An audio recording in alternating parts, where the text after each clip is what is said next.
नमस्कार, सगरमाथा प्राइम समाचारमा स्वागत छ। म अनिल सुनाम। नमस्कार, म अपेक्षा ढुङ्गाना। सगरमाथा प्राइम समाचार सुरु गरौं अहिलेसम्मका मुख्य समाचारबाट। एमालेको अवरोध कायमै रहे मङ्सिर अघि नै संघीय संसदको चुनाव हुन सक्ने नेपाली कांग्रेसका शीर्ष नेताहरूको भनाई। कांग्रेस एक्लैले बहुमत ल्याउने दाबी।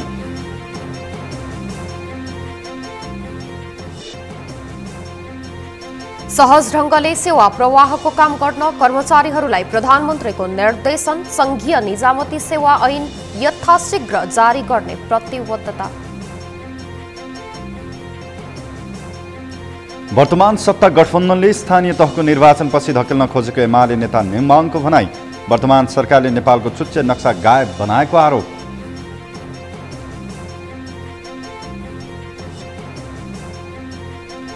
राष्ट्रिय सभाका नवनिर्वाचित सांसदहरूले लिए पद तथा गोपनीयताको शपथ। राष्ट्रिय सभा अध्यक्षद्वारा संघीय संसदको लोगो प्रदान।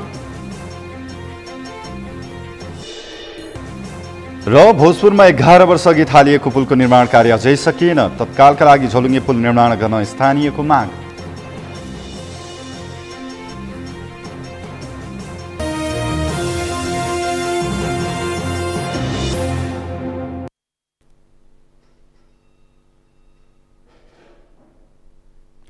प्राइम समाचार अब विस्तारमा।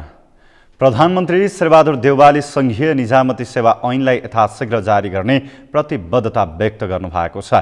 नेपाल निजामती कर्मचारी युनियन केन्द्रीय कार्य समितिले आज काठमाडौँमा आयोजना गरेको एक कार्यक्रममा प्रधानमन्त्री देउवाले कर्मचारी संयोजनको क्रममा देखिएको समस्या समाधान गर्न पनि सरकार प्रयत्नशील रहेको बताउनुभयो। उहाँले जनतामा सहज ढंगले सेवा प्रवाहको काम गर्न पनि कर्मचारीहरूलाई निर्देशन दिनुभयो। प्रधानमन्त्री देउवाले राजनीतिक आस्थाका आधारमा सेवा प्रवाह गर्न नहुनेतर्फ पनि कर्मचारीहरूलाई सचेत गराउनुभयो।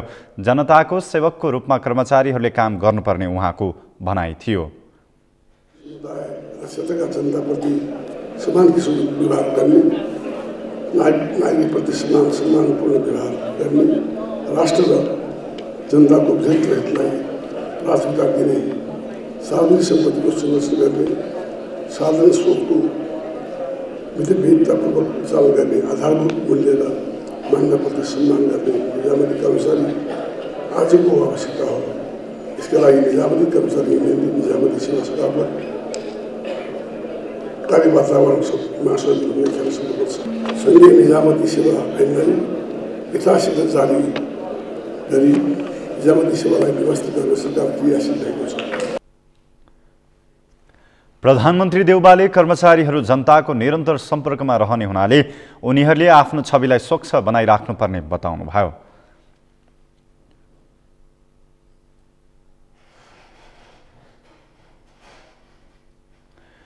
प्रमुख प्रतिपक्षी दल नेकपा एमालेका उपाध्यक्ष सुभाष नेङमाङले सत्तारूढ दलहरूभित्र स्थानीय तहको निर्वाचन पछाडि धकेल्ने खेलमा लागि परेको आरोप लगाउनु भएको छ। संविधान सभाका अध्यक्ष समेत रहनुभएका उपाध्यक्ष नेङमाङले विगतमा पनि निर्वाचनमा जाने भन्दा डराउने गरेका केही साथीहरूले तोकिएको स्थानीय तहको निर्वाचन पनि पछि सार्ने खेल खेलिरहेको बताउनु भएको हो। उहाँले आफ्नो पार्टीको जोडबलमा घोषणा गरिएको स्थानीय तहको निर्वाचन पनि सत्तारूढ दलहरूले सार्ने प्रयास गरिरहेको भन्दै आपत्ति जनाउनुभयो। केही साथीहरू किन जनतामा जाने कि भन्दा डराउँछन्, प्रतिगमन भन्छन्। जनतामा जाने भनेको डराउँछन्, भरसक जनतामा जाने मिति पर सार्न खोज्छन्। यहाँलाई थाहा छ, त्यसैले म दोहोऱ्याउन चाहन्न। बल्ल बल्ल तपाईँ हामीले लडेर स्थानीय तहको निर्वाचन तोकाएका छौँ, तर अहिले पनि भित्रभित्र खेलो फड्कोहरू भइरहेको छ। तपाईँहरूलाई आग्रह गर्न चाहन्छु र निवेदन गर्न चाहन्छु, किन केही साथीहरू जनतामा जान डराउँछन्। प्रधानमन्त्री शेरबहादुर देउवाले आफ्नो पार्टीले ठूलो चुनौती मोलेर बनाएको नेपालको चुच्चे नक्सा आफैले सार्वजनिक गरेको 100 दिनको कार्यक्रमबाट समेत गायब बनाएको भन्दै उपाध्यक्ष नेङमाङले आक्रोश व्यक्त गर्नुभयो। नेपाली जनताको निम्ति नेपालको भूमि समेटेर आफ्नो पार्टी नेतृत्वको सरकारले बनाएको चुच्चो नक्सा प्रिय भएको, तर वर्तमान सरकारले गायब बनाउने गरेको उहाँको भनाइ छ।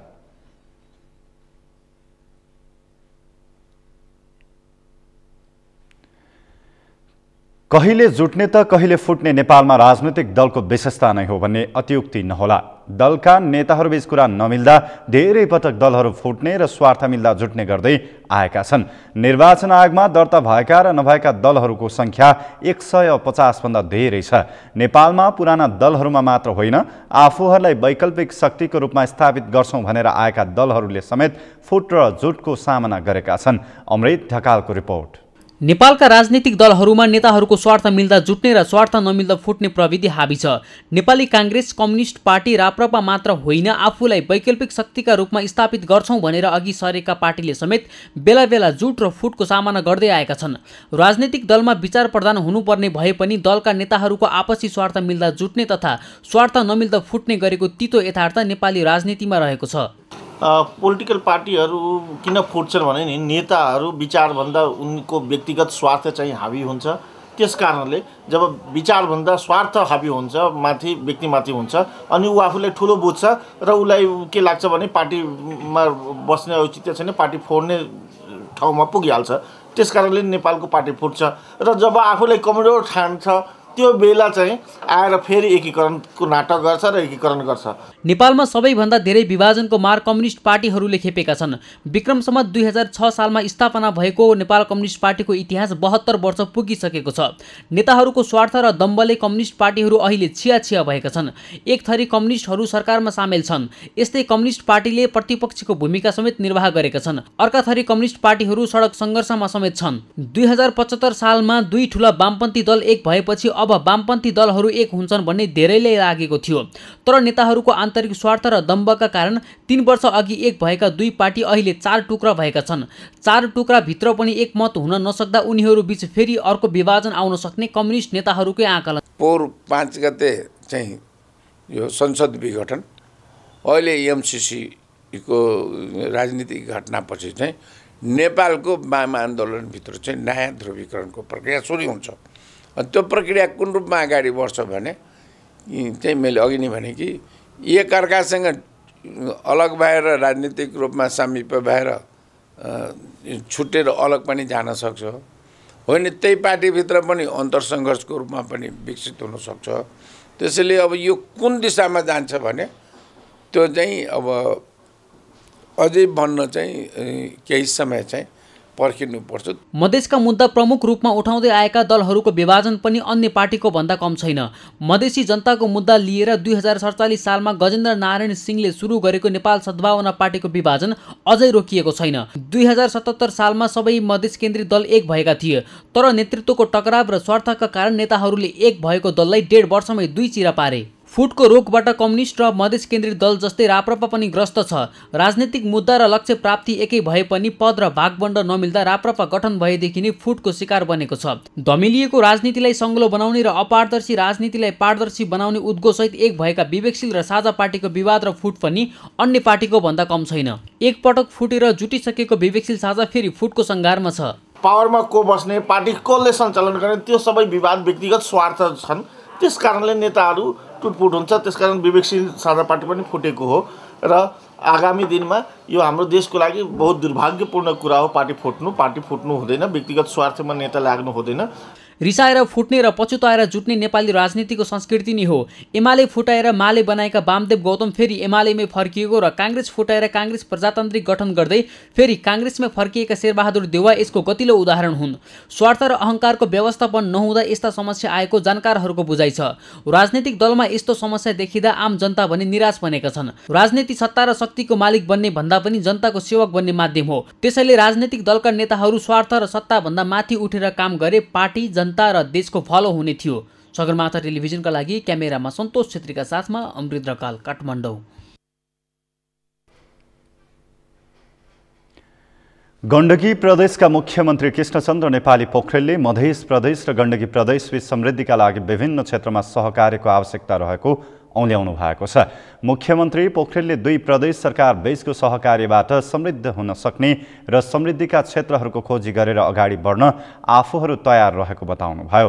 आज जनकपुर पोखरा विमान सेवा सुरु भएपछि पहिलो उडानमा मधेस भ्रमणमा जनकपुर पुग्नुभएका उहाँले सञ्चारकर्मीसँग कुरा गर्दै सङ्घीयतालाई बलियो बनाउन र प्रदेश बीचको सम्बन्धलाई बलियो बनाउनु पर्ने आवश्यकता रहेको बताउनुभयो।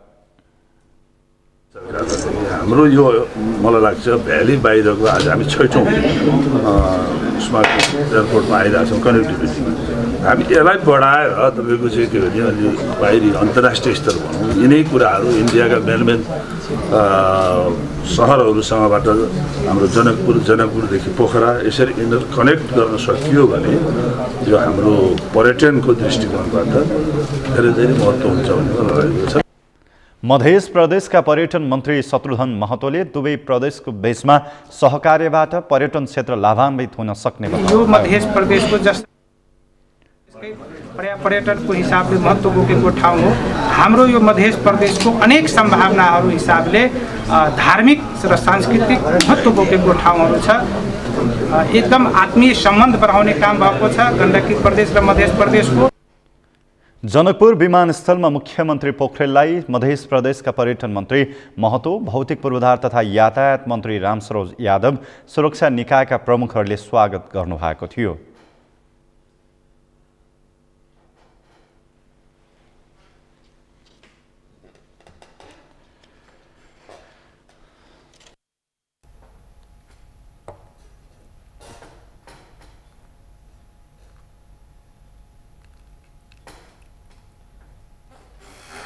राष्ट्रिय सभाका नवनिर्वाचित सांसदहरूले पद तथा गोपनीयताको शपथ लिएका छन्। राष्ट्रिय सभाका अध्यक्ष गणेश प्रसाद तिमल सिन्हाले आज सिंहदरबारस्थित संसद सचिवालयमा नवनिर्वाचित सांसदहरूलाई पद तथा गोपनीयताको शपथ ग्रहण गराउनु भएको हो। त्यसै अवसरमा उहाँले नवनिर्वाचित सांसदहरूलाई संघीय संसदको लोगो पनि प्रदान गर्नुभएको थियो। गत माघ 12 गते राष्ट्रिय सभाका 19 जना सदस्यका लागि निर्वाचन भएको थियो। निर्वाचनमा नेपाली कांग्रेसबाट कृष्ण प्रसाद पौडेल, गोपाल कुमार बस्नेत, कमल पन्त, युवराज शर्मा, नारायण दत्त मिश्र र दुर्गा गुरुङ राष्ट्रिय सभा सदस्यमा निर्वाचित हुनुभएको थियो। त्यसैगरी नेकपा माओवादी केन्द्रबाट उर्मिला अर्याल, सुरेश आले मगर, नरबहादुर विष्ट, भुवन बहादुर सुनार र जगत बहादुर पार्की निर्वाचित हुनुभएको थियो। नेकपा एकीकृत समाजवादीबाट जयन्ती राई, गोमादेवी तिमल सिन्हा, राजेन्द्र लक्ष्मी गैरे, मदन कुमारी शाह र उदय बहादुर बोहरा निर्वाचित हुनुभएको थियो। त्यसैगरी प्रमुख प्रतिपक्षीय दल नेकपा एमालेबाट सोनाम गेलजेन शेर्पा, जनता समाजवादी पार्टीबाट मोहम्मद खालिद र राष्ट्रिय जनमोर्चाबाट तुलप्रसाद विश्वकर्मा राष्ट्रिय सभा सदस्यमा निर्वाचित हुनुभएको थियो।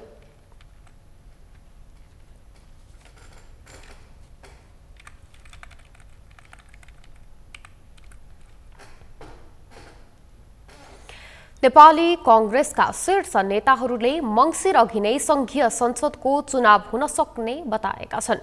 नेपाली कांग्रेसका वरिष्ठ नेता रामचन्द्र पौडेल र महामन्त्री गगन कुमार थापाले एमालेले संसदलाई अवरुद्ध पारिरहने हो भने आगामी मंसिर अघि नै संघीय संसदको चुनाव गर्ने बताएका हुन्। एक रिपोर्ट। नेपाली कांग्रेसका नेताहरूले एमालेले संसदलाई अवरुद्ध पारिरहने हो भने आगामी मंसिर अघि नै संघीय संसदको चुनाव गर्ने बताएका छन्। नेपाल निजामती कर्मचारी युनियन केन्द्रीय कार्य समितिले शनिबार काठमाडौँमा आयोजना गरेको कार्यक्रममा बोल्दै वरिष्ठ नेता पौडेलले संसद सुचारू नहुने हो भने चाँडै संघीय संसदको निर्वाचन गराउन आफूले प्रधानमन्त्री शेरबहादुर देउवालाई सुझाव दिएको बताए। प्रधानमन्त्रीलाई पनि मैले भने मेरो कुरा उहाँले पनि बुझ्नुभयो होला, या चाँडै संसद सुचारू गर्नु पर्यो या त चाहिँ चाँडै संसद ल्याउनु पर्यो। त्यसकारण चाहिँ अब यस्तो अलमलमा राख्नु हुँदैन देशलाई भने। र म तपाईँहरूलाई पनि सबैलाई के भन्न चाहन्छु भने कि आज मुलुकलाई आज एउटा यो गरिबीबाट मुक्ति चाहिएको छ। महामन्त्री गगन कुमार थापाले एमालेले संसद चल्न दिएन भने मंसिर अघि नै संघीय संसदको निर्वाचन हुने र आफ्नो पार्टीले बहुमत ल्याएर 5 वर्ष मुलुक शानदार ढङ्गले चलाउने बताउनुभयो। हामी अहिले भातृ संस्था र शुभेच्छुक संस्थाहरूको सन्दर्भमा पनि यसलाई क्रियाशील पनि बनाउने, यसको सन्दर्भमा पनि कति एकरूपता नभएको कुरामा एकरूपता पनि लिएर आउने र भातृ संस्थाहरूलाई पनि कतिपय सन्दर्भमा अलि स्वतन्त्र ढङ्गले स्वायत्त ढङ्गले सञ्चालन हुने वातावरण बनाउने, शुभेच्छुक संस्थाको सन्दर्भमा त पार्टीको सम्बन्धलाई एकदम पवित्र राख्नुपर्छ भन्ने कोणबाट छलफल गरिरहेका छौँ। छलफल मात्र होइन, हामी त्यसलाई कार्यान्वयनमा लिएर जाने क्रममै छौँ। कार्यक्रममा बोल्दै कांग्रेस उपसभापति धनराज गुरुङले आफ्नो पार्टी निर्वाचनतर्फ लम्किएको उल्लेख गर्दै एक्लै निर्वाचनमा लड्ने सङ्केत गरे। प्रचण्ड, माधव नेपालहरूलाई चमेरको संज्ञा दिँदै उनले उनीहरूले साथ छोड्दैमा आफ्नो पार्टीलाई निर्वाचनमा केही फरक नपर्ने बताए।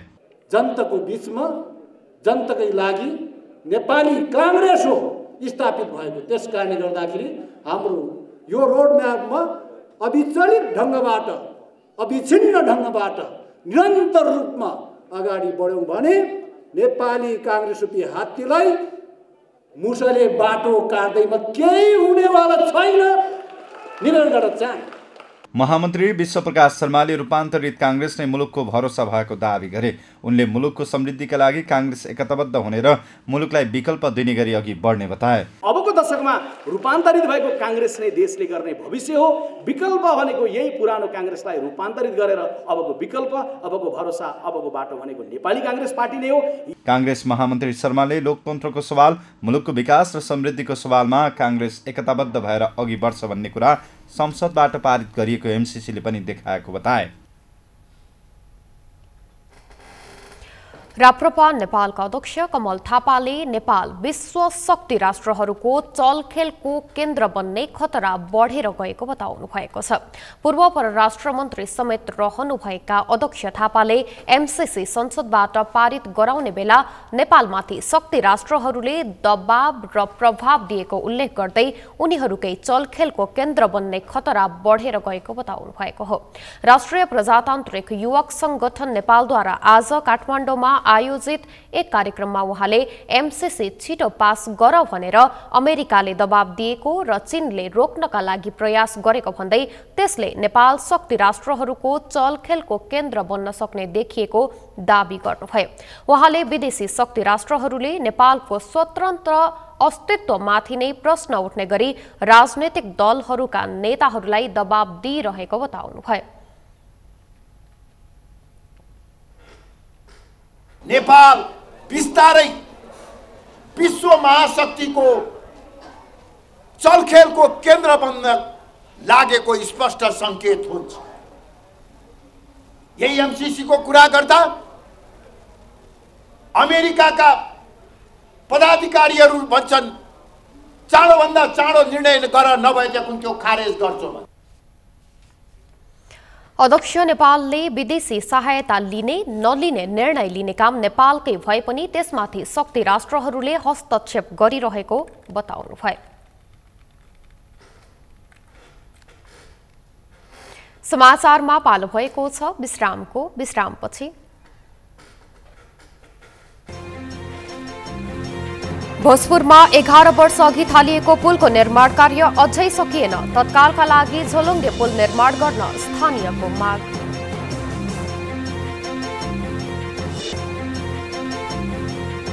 काठमाडौँ उपत्यकाका ढुङ्गेधाराको भएन संरक्षण। ढुङ्गेधारामा पानीको साटो ढल बग्दै सरकारवालाहरूले दिएनन् संरक्षणमा चासो। र 10औं धरान नेवा च्यारिटी दौड प्रतियोगिता सम्पन्न। दौडमा 4000 सहभागी। पुरुषतर्फ दुर्गा बहादुर बुढा र महिलातर्फ पुष्पा भण्डारी पहिलो भए।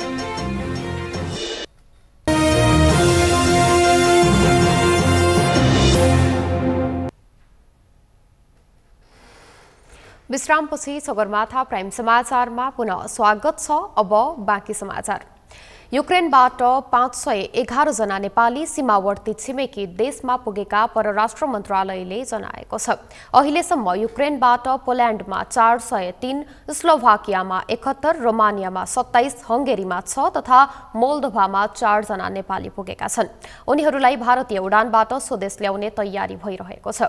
युक्रेनबाट निस्केका नेपाली नागरिकलाई भारत सरकारबाट सञ्चालित उडान मार्फत ल्याउनका लागि भारत सरकारलाई अनुरोध गरिएको परराष्ट्र मन्त्रालयले जनाएको छ।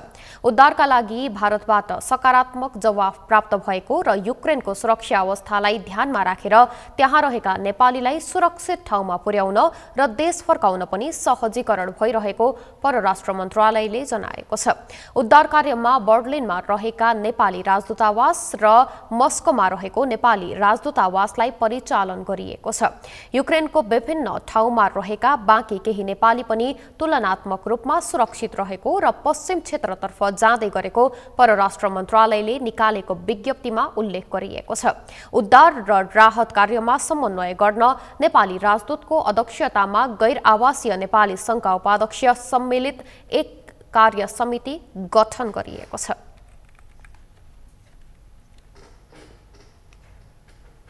कोभिड-19 संक्रमण रोकथामका लागि काठमाडौँ उपत्यकामा लगाइएका सबै प्रतिबन्धात्मक व्यवस्था आजदेखि हटाइएको छ। उपत्यकाको 3 जिल्ला प्रशासन कार्यालयले हिजो एक विज्ञप्ति जारी गरी सबै प्रतिबन्धात्मक व्यवस्था हटाइएको जानकारी दिएको छ। शान्ता दनुवारको रिपोर्ट। तेस्रो लहरको संक्रमण रोकथामका लागि गएको पुस 27 गतेदेखि काठमाडौँ उपत्यकामा सुरु भएको स्मार्ट लकडाउन शनिबारदेखि हटाइएको छ। काठमाडौँ, ललितपुर र भक्तपुरले यसअघि जारी गरेका ती प्रतिबन्धात्मक व्यवस्था शनिबारबाट पूर्ण रूपमा हटाइएको हो। उपत्यकाको 3वटा जिल्ला प्रशासनले शुक्रबार एक आदेश जारी गरी यसअघि जारी गरिएका सबै प्रतिबन्धात्मक व्यवस्था पूर्ण रूपमा हटाइएको जानकारी दिएको छ।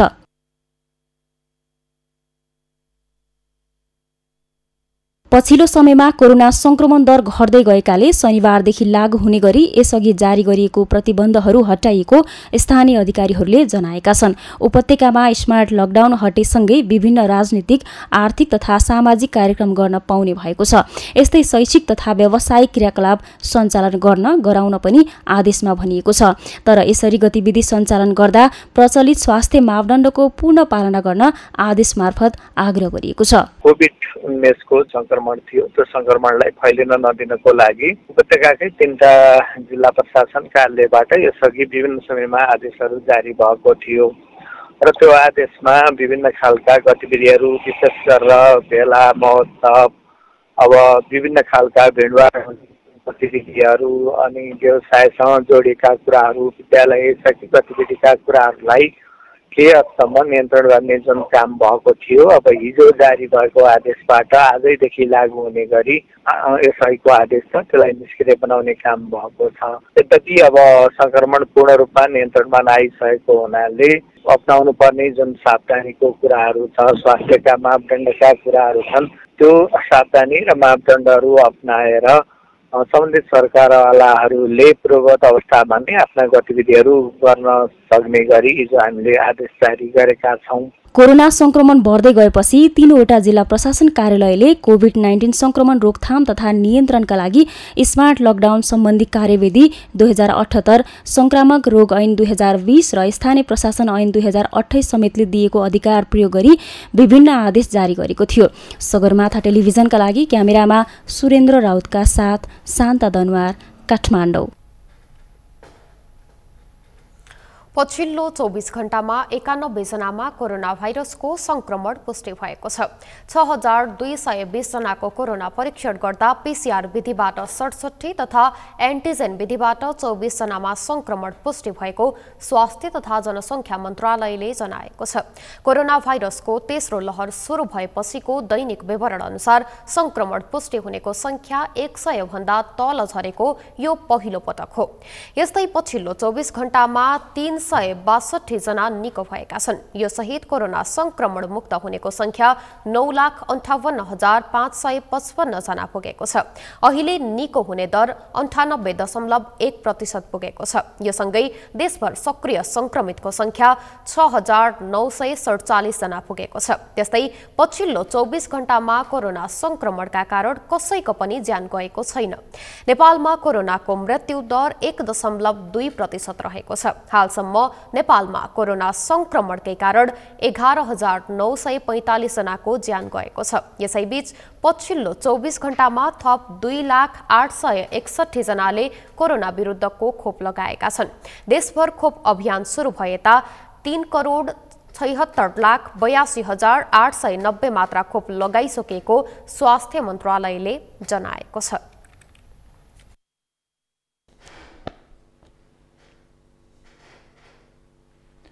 प्रदेश नम्बर 1 का मुख्यमन्त्री राजेन्द्र कुमार राईले लम्सुवा घाटमा अल्पत्र परेको पक्की पुलको अनुगमन गरेका छन्। 11 वर्षअघि निर्माण थालिएको सङ्खुवा सभा र भोजपुर जोड्ने लम्सुवा घाट स्थित अरुण नदीमा बनाइएको पक्की पुल समयमा सरकारी निकायले चासो नदिँदा अल्पत्र अवस्थामा रहेका छन्। लम्सुवा घाटबाट बन्ने पक्की पुलले 2 जिल्लावासीलाई आवत जावतमा सहज हुने देखिए पनि निर्माण नसकिँदै अल्पत्र अवस्थामा पुगेको हो। तर पछिल्लो समय सो पुललाई निर्माण गर्न सरकारी निकायले देखाएको चासोप्रति स्थानीय खुसी भएका छन्। भोजपुरबाट मोहन तामाङको रिपोर्ट। सङ्खुवासभा र भोजपुर जोड्ने लम्सुवा घाट स्थित अरूण नदीमा स्वच्छन्द निर्माण कम्पनीले 2067 सालमा निर्माण सुरु गरेको पक्की पुल निर्माण चरणमै विभिन्न कारण देखाएर ठेकेदार भागेपछि पुल अलपत्र बनेको हो। 2072 असोजमा निर्माण सम्पन्न हुनुपर्ने 167 मिटर लामो पुलमा 6वटा पिल्लर आधा मात्रै उठाइएको छ।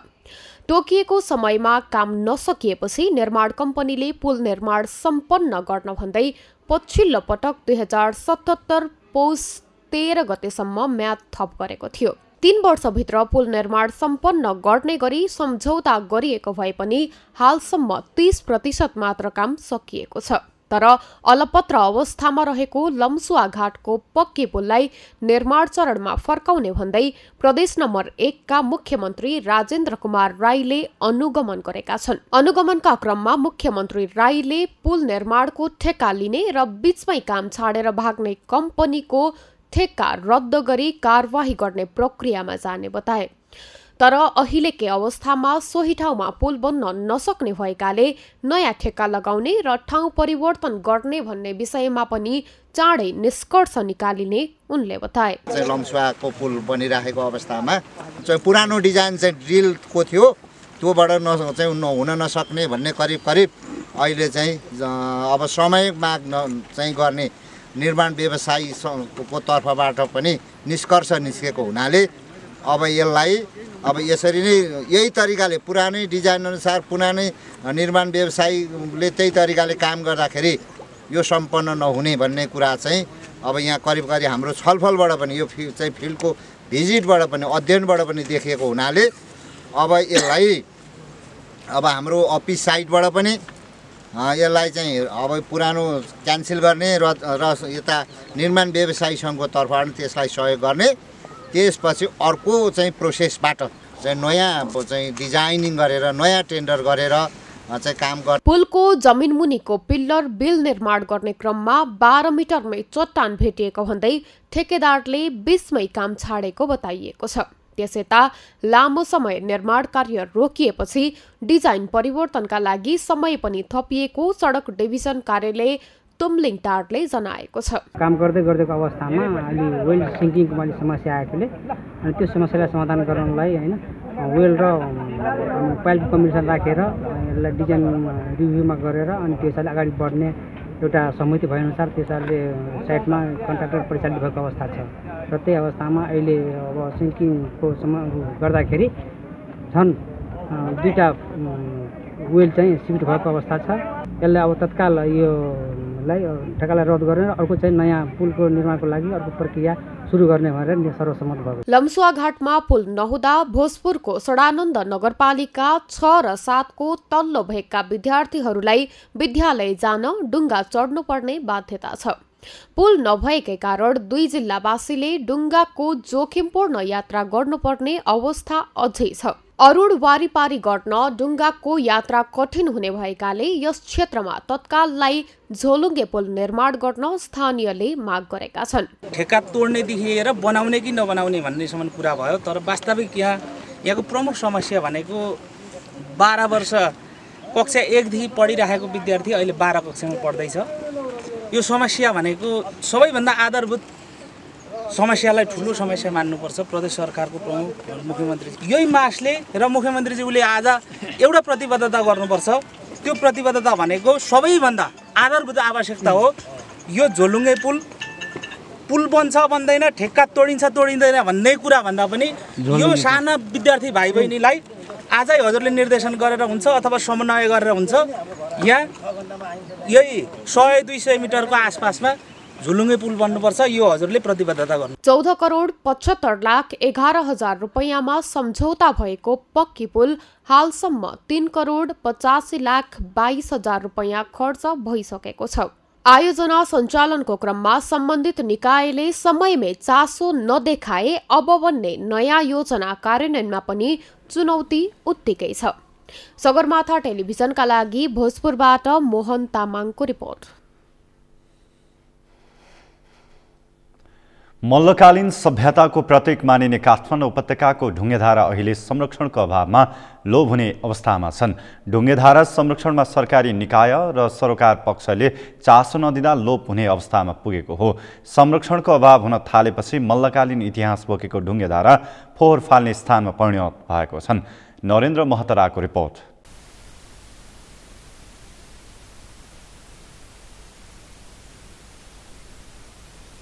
यो दृश्य हो पाटन मङ्गहिटीको।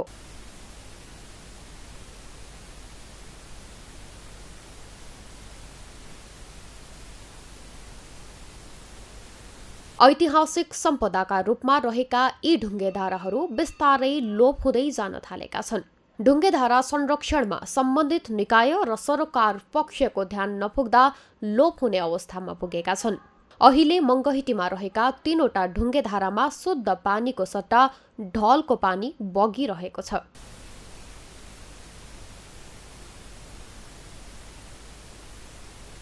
मङ्गहिटीमा मात्र होइन, पाटनका अन्य हिटीहरूको अवस्था पनि यस्तै छ। अधिकांश ढुङ्गेधाराहरू सुक्खा अवस्थामा छन्।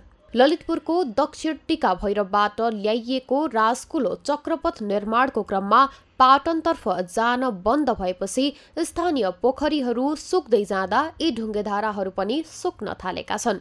यी धाराहरूमा विगतमा वर्षभरि पानी आउने भए पनि पछिल्लो समय भने पानीको अभाव हुन थालेको छ। बढ्दो सहरीकरणमा पनि अब मान्छेहरूले आफ्नो घर घरमा चाहिँ इनारहरू बनाउन थाले। यो जुन यो धाराको चाहिँ मुहानहरू छ, मुहानमै चाहिँ मान्छेहरूले चाहिँ आफ्नो व्यक्तिगत स्वार्थको लागि चाहिँ इनारहरू बनाएर त्यहाँबाट पानीहरू बेच्न थाल्यो है। यताको पानीबाट सुक्न दियो, यिनीहरूले चाहिँ त्यो व्यापारिक ढङ्गमा चाहिँ आफ्नो पानीहरू चलायो। हामीले समय समयमा यसको धेरै विरोध पनि गरेका थियौँ। विरोध गरे बापत पनि हामीले यता चाहिँ सदाबहार पानी चाहिँ हामीले यता ल्याउन सकेन। यसको मुहान चाहिँ नैटीमा छ, त्यहाँ सबै घरै घर भयो। त्यो भएर खास चाहिँ कम भएको त्यही। अब पानी आउने बेला जम्ने ठाउँमा सबै घर भइसकेपछि त पानी आउँदैन। पाटनको मङ्गहिटी, टङ्गल, थापाहिटी, सौगल, सुन्धारा लगायतका स्थानमा ढुङ्गेधाराहरू सुक्खा अवस्थामा छन्। यी ढुङ्गेधाराहरूमा वर्षायाममा भने 4 महिना पानी आउने गरेको स्थानीयले बताएका छन्। वर्षायाममा आउने पानी बग्ने निकास नहुँदा ती ढुङ्गेधाराहरूमा जम्ने गरेका छन्, जसले ढुङ्गेधाराहरूको स्वरूप बिग्रदै गएका हुन्।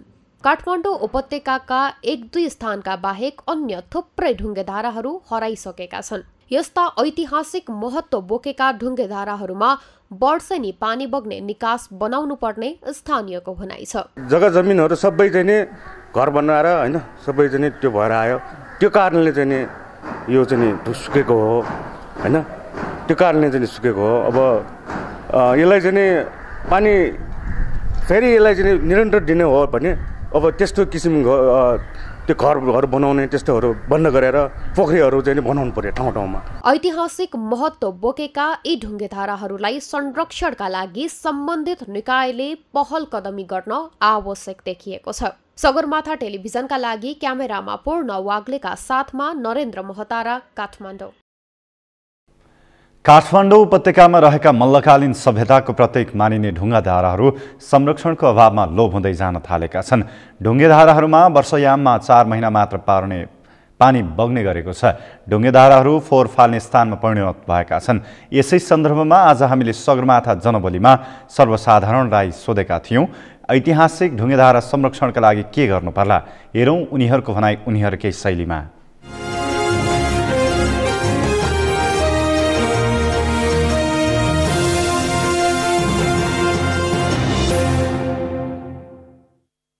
यो मेन पुरानो पहिले 200-300 वर्ष 1000 वर्ष बनेकोमा अहिले सबै घरै घर बनेर हो मेन कारण। त्यसमा पनि मुहानहरू सबै चाहिँ नि उता अध्यक्षितभित्र छ। अनि त्यो त्यहाँ मुहानै त्यहाँ ब्लक भइसकेपछि यहाँ पानी नआएको। अब कता कताबाट नालीको पानीहरू आउँदैछ, त्यो सफा गर्नु पर्यो, त्यही हो। अब पहिला आउँदाखेरि अब कति रमाइलो हुन्थ्यो, राम्रो थियो, सफा थियो ढुङ्गाधाराको पानी। अब अहिले त्यो छैन, सबै हुनु पर्यो। अब यसको विषयमा त अब ढुङ्गेधाराको संरक्षण भनेको हाम्रो बाजा पहिला होइन, यो धेरै वर्ष पुरानो हो। यो मल्लकालीनको भयो, धेरै पुरानो भएर पहिल्यैदेखि नै यो ठपाहिटीमा संरक्षण गर्ने एकदम मान्नुपर्छ। धेरै गइसक्यो होइन। अब हाम्रो पाला आयो, मेरो पालो भन्नु पऱ्यो नि। मेरो र छोराको यो स्थानीय बासिन्दाले जहिले पनि माया गरेर बचिराखेको छ, अहिलेसम्म पानी आइराखेको छ। अब हामी पहिला आउँदाखेरि पानी खाइन्थ्यो, घुम्न आउँदा रमाइलो हुन्थ्यो, सबैजनाले सबै राम्रो थियो। अब अहिले पनि राम्रो बनाइदियो भए राम्रो हुन्थ्यो होइन। सबैजनालाई पानी भन्ने कुरो सबैलाई चाहिने चिज हो। यहाँको टोल छिमेकीहरू सबैजनालाई यसो पानी खान पाउनुहुन्थ्यो, सबै गर्न पाइन्थ्यो होइन त। अब ओडाले अब हाम्रो कहाँ के गर्नु भएको छ उहाँहरूले सुधार गर्नुपर्ने। त्यो पहिला चाहिँ गुठीले हेर्थ्यो होइन। गुठीले अब जात्रा जस्तै यो सिटी नखामा टाइममा सफा गर्थ्यो। त्यहाँ एउटा फिल्टर जस्तो पनि छ, त्यो अहिले सफा होइन। अहिले 5-6 वर्ष भइसक्यो सफाइ गरेको छैन, त्यही हिसाबले पनि त्यो फोहोर भएको होला। त्यही गुठीको मान्छेले यसो हेरिदियो भने अझ राम्रो हुन्थ्यो। अब यो धोकेधारामा जथाभावी लुगा धोइरहेछ, जो आए पनि नुहाउने लुगा धुने गर्दाखेरि ऐतिहासिकको महत्त्वै रहेन। यसले गर्दाखेरि हाम्रो यो कल्चर हेरिटेजमा पनि ठुलो असर पर्ने जान्छ। अनि त्यसले गर्दाखेरि हामी आफै यो सक्षम भएर हामी आफै सतर्क भएर या संरक्षण गराउन लगाउनुपर्छ। ढुङ्गेधारा वरपर अब संरक्षण गर्न वृक्षारोपणहरू गर्नु पर्यो होइन। वरिपरिका अब स्थानीय सबैजना अब भाडामा बस्ने अनि यहाँका स्थानीय सबैजना भएर अब त्यसलाई पानी सदा आउने बनाउनलाई अब के गर्न सकिन्छ भनेर त्यसलाई खोजी गर्ने, अब त्यसको मुहानको संरक्षण गर्ने।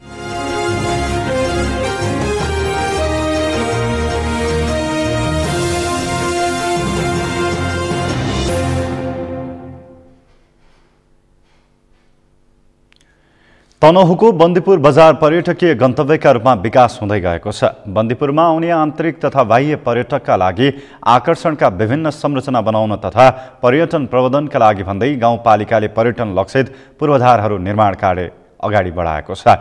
तर विकासका नाममा विनाश गर्ने काम भएको भन्दै स्थानीय पर्यटन व्यवसायी तथा विभिन्न सङ्घ संस्थाहरूले विरोध गर्न थालेका छन्। तनहुँबाट नारायण खड्काको रिपोर्ट। पहाडकी रानी उपनामले परिचित तनहुँको पर्यटकीय नगर बन्दीपुर प्राकृतिक, सांस्कृतिक तथा ऐतिहासिक महत्त्वले भरिपूर्ण छ। यहाँको वातावरण, संस्कार, संस्कृति र परम्परागत सम्पदाका कारण बन्दीपुरमा आन्तरिक तथा बाह्य पर्यटकको भिड लाग्ने गर्दछ।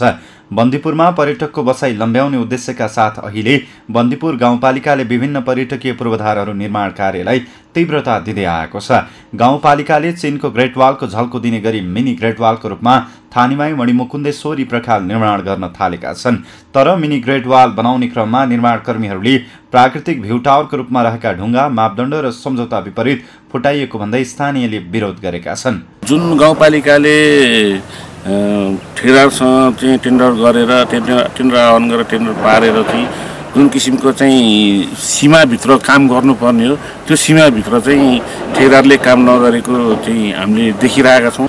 र अहिले पनि यहाँ देख्न सकिन्छ सबै यस्तो किसिमको चाहिँ अव्यवस्थित तरिकाले ढुङ्गाहरू फुटाइराखेको छ। र जुन बाटो म्याक्सिमम 5 नत्र 3 मिटर बनाउने वाल उठाउने भन्ने कुरा चाहिँ मिनी ग्रेट वाल अथवा मणिमुकुन्द सेन पैदल मार्ग भन्ने जुन हामीले चाहिँ मुकुन्द सेनसम्म थानीमाईदेखि मुकुन्द सेनसम्मको लक्ष्य लिएर चाहिँ गाउँपालिकाले त्यो चाहिँ निर्माण गरिरहेको छ। त्यसमा चाहिँ जुन वेको लागि त बाटो बनाउनको लागि ढुङ्गा त हल्का त फुटाउन परिहाल्यो। त्यो मापदण्डमा के छ भन्दाखेरि जुन बाटो छ त्यसमा चाहिँ फुटाउन पाउने, त्यहाँबाट बाहिरको चाहिँ पर्यावरणहरू सम्पदाहरूलाई ध्वस्त नष्ट गरेर चाहिँ त्यो गरेको कारणले हामी चाहिँ अहिले गाउँपालिकासँग चाहिँ यसरी चाहिँ रुष्ट भएको र विकास गर्नु राम्रो हो, तर विकासमा हल्का विनाश भन्छ, तर त्यो हल्का विनाशले गर्दा नै कोटिने हो।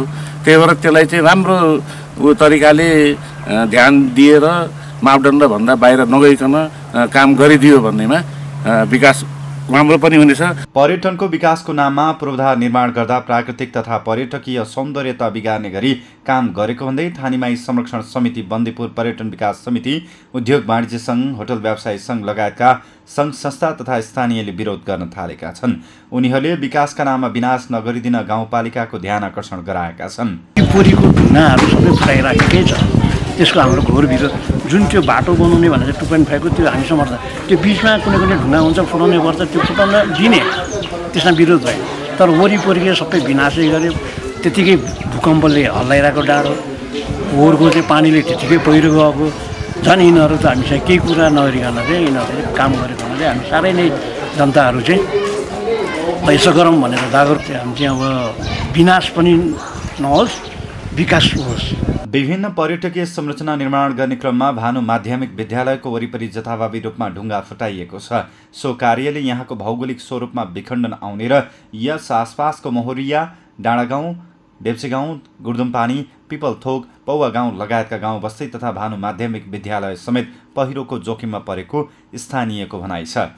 सङ्ग्रहालय जस्तो बस्न कल्चर कुनै ठाउँमा कुनै भोलि आज आएको मान्छे 2 दिनमा बस्न पाउन सक्नु पर्यो पाउनहरू भन्ने हामीले बन्नेपिँढीहरू गाउँपालिका लगायत सबैले त्यो सोच दिएर अगाडि बढियो भने र जस्तै बाटो भयो कुनै पनि अब नयाँ ठाउँ जानलाई अब जस्तै पाहुनाहरूलाई अब त्यहाँ सुविधा होस्, अब यहाँ बजारमा बस्दा पनि बोलीचालीमा सम्मान होस् सबैलाई र पर्यटक कसरी आकर्षण गर्न सकिन्छ। संरचनाहरू बिगारेर भन्दा पनि त्यसलाई संरक्षण कतिसम्म न्यूनतम संरक्षण गरेर क्षति हुन्छ त्यसलाई न्यूनतम क्षति हुने गरी संरचना गर्नुपर्ने ठाउँमा त्योभन्दा बाहिर गएर क्षति भएको छ। त्यो कारणले हामीले त्यसको विकासको विरुद्ध हामी पटक्कै हेर्यौँ, हामीलाई पूर्वाधार चाहिएकै छ, तर पूर्वाधार गराउँदाखेरि विनाश हुने खालको चाहिँ पूर्वाधार गराउनु भएन। गाउँपालिकाले पनि स्थानीयसँग छलफल नगरी विद्यालय क्षेत्र तथा थानीबाई उकालोको ढुङ्गा आफू खुसी फुटाइएको विषयलाई स्वीकारेको छ। गाउँपालिकाले पर्यटन प्रवर्धन गर्न सिसाको भ्यू टावर, कृत्रिम ताल, साइकल लेन, मिनी ग्रेटवाल लगायतका पूर्वाधारहरू निर्माण कार्य अगाडि बढाएको छ। सगरमाथा टेलिभिजनका लागि तनहुँबाट नारायण खड्काको रिपोर्ट। सगरमाथा प्राइम समाचारमा पालो भएको छ विश्रामको विश्रामपछि। युक्रेनको म्यारिपोल र भोल्नोभाक शहरमा रुसको अस्थायी युद्धविराम सङ्कटमा फँसेका मानिसको उद्धारका लागि युद्धविराम गरिएको रुसी अधिकारीको भनाइ।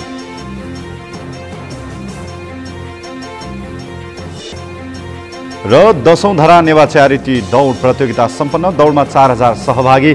पुरुषतर्फ दुर्गाबहादुर बुढा र महिलातर्फ पुष्पा भण्डारी पहिलो भए।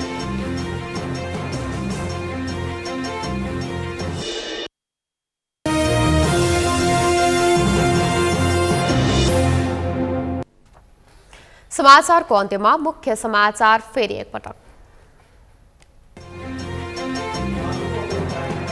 अघि नै संघीय संसदको चुनाव हुन सक्ने नेपाली कांग्रेसका शीर्ष नेताहरूको भनाई। कांग्रेस एक्लैले बहुमत ल्याउने दावी।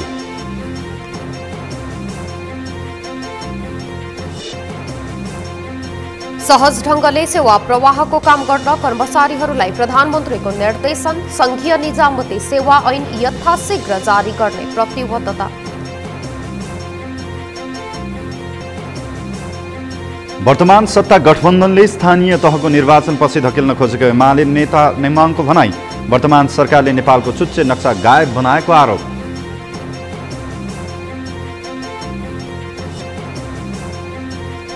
राष्ट्रिय सभाका नवनिर्वाचित सांसदहरूले लिए पद तथा गोपनीयताको शपथ। राष्ट्रिय सभा अध्यक्षद्वारा संघीय संसदको लोगो प्रदान। र भोजपुरमा 11 वर्ष अघि थालिएको पुलको निर्माण कार्य अझै सकिएन। तत्कालका लागि झलुङ्गे पुल निर्माण गर्न स्थानीयको माग।